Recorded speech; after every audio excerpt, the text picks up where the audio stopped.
कुरुक्षेत्र में भगवान श्री कृष्ण योगेश्वर ने अर्जुन को उपदेश दिया था और कहा था कि राजनीति में सर्वोत्तम और सफलता ही एकमात्र विकल्प होगा।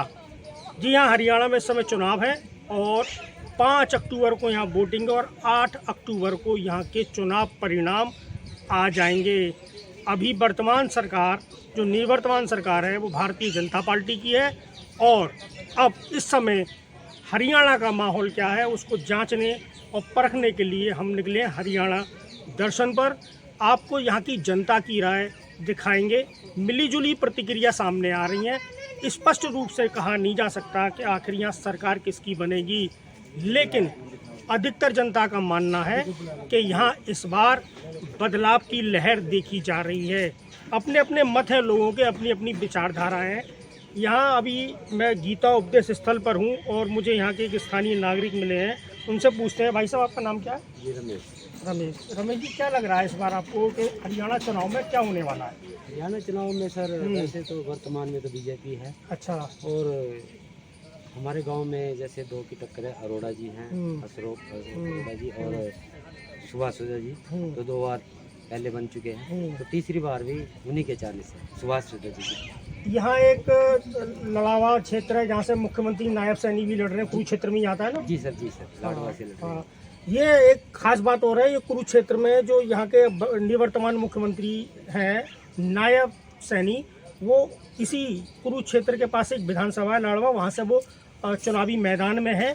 तो ये बड़ा हॉट सीट मानी जा रही है कुरुक्षेत्र के आसपास वाली। इसके कुछ आगे ही अम्बाला की हॉट सीट है जहाँ से गृह मंत्री विज साहब लड़ रहे हैं। तो क्या लग रहा है कि मतलब इस बार सरकार किसकी आने की उम्मीद लग रही है आपको? सर बीजेपी ही आएगी, क्योंकि जो हमारे नए मुख्यमंत्री जी नायब सिंह सैनी जो आए हैं उनको चार्ज ही लेट मिला थोड़ा, और चार्ज ही तक लग गई थी। अच्छा, लेकिन काम तो काफी हो रहे हैं। अच्छा। और हमारे जो पहले विधायक थे सुभाष सुधा जी, उन्होंने काफी काम करवाया है। सरकार बीजेपी ने ये देखो करोड़ों रुपए का प्रोजेक्ट है सर, ये मंदिर बनाए हैं, काम तो बहुत अच्छे किए बीजेपी। लेकिन मैं भी यही चाहूंगा कि बीजेपी ही सरकार हरियाणा में दोबारा से आने के चांस।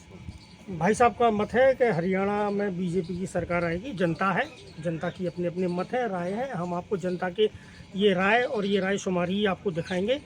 कुछ लोगों का कहना है कांग्रेस आएगी, कुछ लोगों का कहना है बीजेपी आएगी। ये तो 8 तारीख को ही पता लगेगा। बहरहाल कुरुक्षेत्र की इस पावन धरती से ये चुनावी बिगुल फूक चुका है और कुरुक्षेत्र से अब ये चुनावी रथ इंद्रप्रस्थ यानी दिल्ली की ओर जाएगा। जी हाँ, यहाँ के चुनाव परिणाम जैसे 8 अक्टूबर को आएंगे तो अगले चुनाव की जो पड़ाव है वो दिल्ली है, जिसको पुराना नाम इंद्रप्रस्थ है।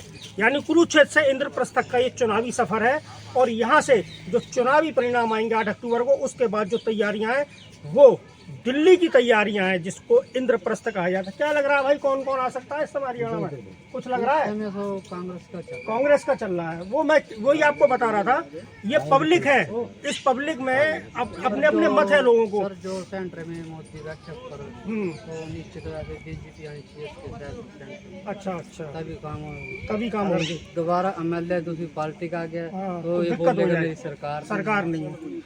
ये टेक्निकल पॉइंट है। अब भाई साहब कह रहे हैं कि ऊपर मोदी है तो नीचे अगर वो सरकार बदलेगी तो कुछ काम में दिक्कत आएगी। जनता है, हाँ जनता है, जनता के अपने अपने मत हैं। ये जब चुनाव परिणाम आएंगे तब पता लगेगा। ऊपर का सिस्टम भी देखते हैं। हाँ, सेंटर में कौन है। बीजेपी ने काम तो बहुत अच्छे किए हैं। उस काम को देखते हुए तो बीजेपी ही सरकार आने चाहिए। बीजेपी की सरकार आनी चाहिए। हमारे सुभाष सुधा जी ने अच्छे काम किए हैं। मंदिरों में लगा लो, ये तो करोड़ों रुपए का प्रोजेक्ट है। हर चीज में मतलब सड़कें वगैरह अभी काम चल रहा है सर, अच्छे से ये सरकार काम कर रही है। तो हम यही चाहेंगे कि बीजेपी ही आ।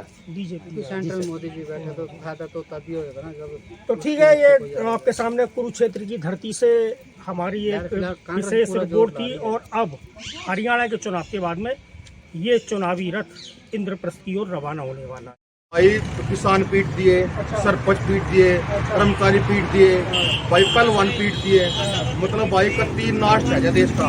भाई कोई फसल का भाव नहीं है, कोई कुछ नहीं है भाई। नहीं, एक बात बताओ, बीजेपी ने 2 मुख्यमंत्री दिए, भाई अब तो बाद में दिया ना, जब वो खत्म होने खतरे बाद में दिया है तो भाई कुछ नहीं कराया। इस बार बीजेपी नहीं है ना भाई, 31 साल बीजेपी। भाई धर्म सिंह चौकर भाई 1 लाख वोटा बने इस मड़के। हाँ भाई, 2009 में भाई पहले बने थे, इतना विकास करा भाई, लोग अब उसको दोबारा बनाओगे। अच्छा, बहुत काम करा भाई 2000। और भाई किसी पार्टी से जुड़ा हुआ नहीं है भाई, नाराज है, क्यों नाराज है? भाई मार दिए बस, मार दिए, बीजेपी ने। हाँ, ठंडा पानी नहीं है। नहीं, कोई धंधा भाई अब की बार ये जमुना पार है, अच्छा, अब की बार जमुना पार। कहाँ है भाई? अच्छा, उड्डा बैठा है अच्छा, 1000% बैठा है उड़ने काम करेंगे क्या? उड्डा काम करे ही ना अच्छा, हमारे गिर इनने भाई जमीन कोई काम नहीं कराया है। बिजली मार गई बिजली हमें इतने भाई छापे घेर दिए, राजनगर हम बच्चियां हैं, नौकरी देनी ना कोई सिस्टम नहीं भाई इनका, इनने कभी नाच चाहिए देश का। भाई बहुत खुशी होती है हमको। ये विधानसभा है, कभी रास्ते में पड़ी है, तो यहाँ तो देखिए लोग नाराज हैं और कह रहे हैं कि इस बार परिवर्तन होगा। और परिवर्तन या टक्कर सिर्फ दो ही पार्टियों में, कांग्रेस और बीजेपी। इस समय बीजेपी शासन में है और कांग्रेस जो है अब अपने पूरे दमखम से है और लोग उत्साह में है, लोगों का मन है कि इस बार परिवर्तन हो।